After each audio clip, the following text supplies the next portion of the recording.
Before Russia had time to rejoice at its supposedly triumphant offensive, it was over. Military blogger Maxim Kalashnikov said that their advance was completely incomparable to the military successes demonstrated by Israel. And, according to him, they would have been able to solve similar problems long ago. He fears that this summer will be bloody for them, and they will not achieve any breakthroughs.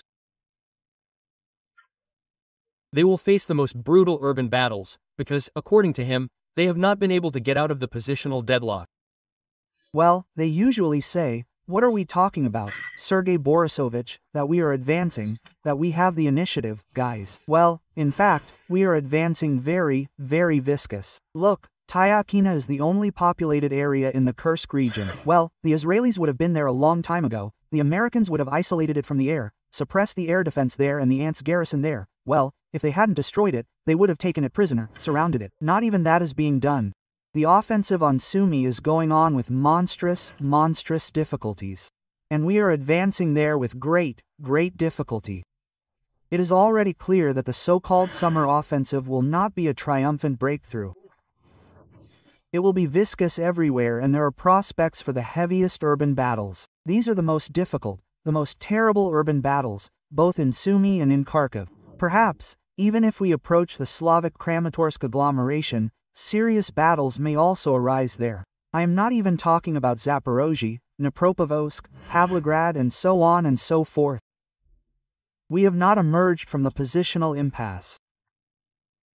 Even convinced Zetniks are amazed that over all these years their methods of conducting military operations have not brought the desired result. The decision-making centers are still functioning. Logistics is not disrupted.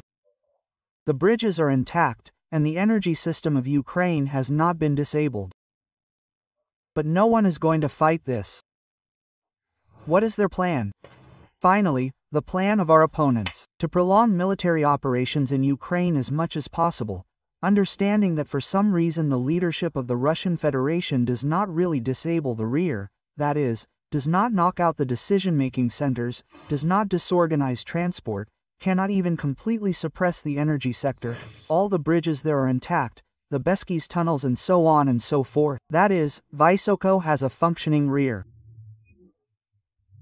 Our enemy understands that if they force us to drag us into another heavy frontal battle, frontal assaults in urban battles, eventually, in 2025, most likely in the fall, the economy will begin to decline, and it is impossible for the economy of the Russian Federation to decline, continuing military actions and causing the likelihood that we will have political upheavals in the rear.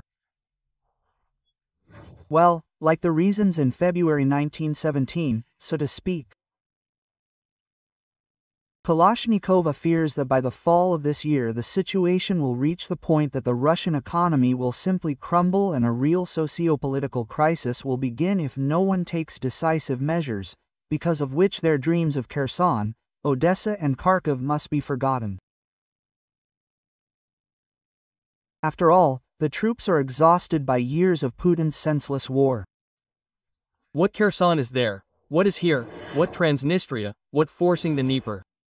Guys, you know, the troops are very exhausted. Very unpleasant processes are happening in their condition. Relationships between officers and privates. I'm just not going to disclose this now. Well, but there's a very large flow of information, bad information.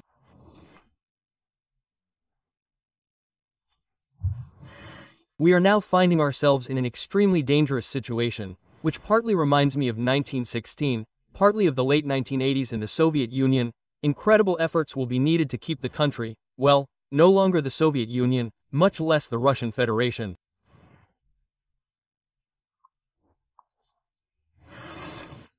From an extremely fatal outcome. Do you understand? Damn it, what are you talking about? So, did they liberate another cowshed or what? Well, my dear man, that's very insulting to say. So, what achievements can the Russians boast about, can I say?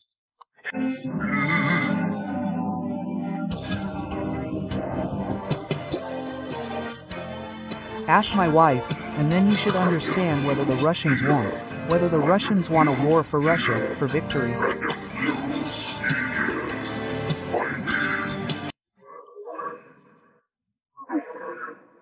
Hooray!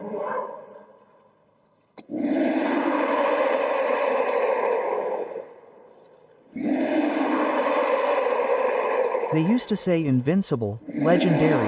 Now the Russian army has nothing to do with these words, that it is invincible and legendary.